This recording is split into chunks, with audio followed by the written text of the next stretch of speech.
Paliyekkara toll വിലക്കുമായി ബന്ധപ്പെട്ട ഹർജി ഇന്ന് വീണ്ടും പരിഗണിക്കും. കേന്ദ്ര സർക്കാരിനായി additional solicitor general Tushar Mehta ഹാജരായേക്കും. ടോൾ നിരക്കിന്റെ വർധനയടക്കമുള്ള കാര്യങ്ങളിൽ കേന്ദ്ര സർക്കാർ നിലപാട് വ്യക്തമാക്കും. വിഷ്ണു സുരേഷിന്റെ വിവരങ്ങളുമായി ഇപ്പോൾ കൊച്ചിയിൽ നിന്ന്. വിഷ്ണു, ഇന്ന് ഹൈക്കോടതി ഹർജി പരിഗണിക്കുമ്പോൾ ഈ വിലക്ക് നീക്കുമോ? എന്തൊക്കെയാണ് വിവരങ്ങൾ വിഷ്ണു?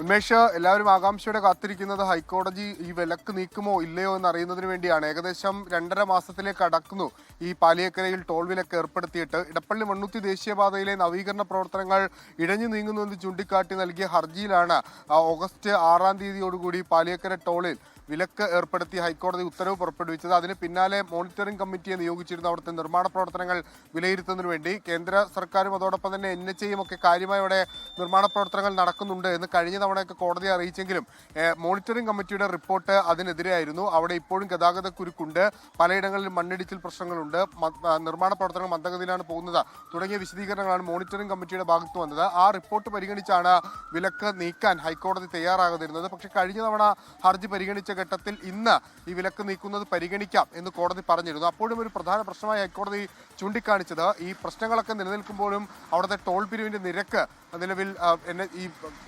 കരാറുകാർ വർദ്ധിപ്പിച്ചിരുന്നു.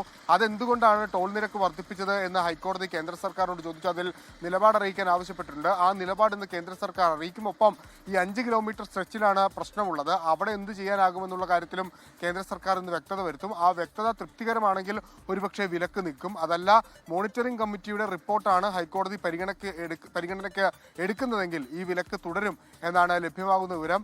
കേന്ദ്ര സർക്കാരിന് വേണ്ടി additional solicitor general Tushar Mehta തന്നെ ഹാജരായേക്കും എന്നാണ് ലഭ്യമാകുന്ന വിവരം. ക്രിസ്റ്റീന.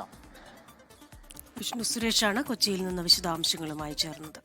ലോകത്തെവിടെയായാലും ഏത് സമയത്തും 24 വാർത്തകളും ഓഗ്മെന്റഡ് റിയാലിറ്റി പാക്കേജുകളും എക്സ്പ്ലെയിനറുകളും വിശദമായി കാണാൻ ഞങ്ങളുടെ യൂട്യൂബ് ചാനൽ നിങ്ങൾക്ക് സബ്സ്ക്രൈബ് ചെയ്യാം.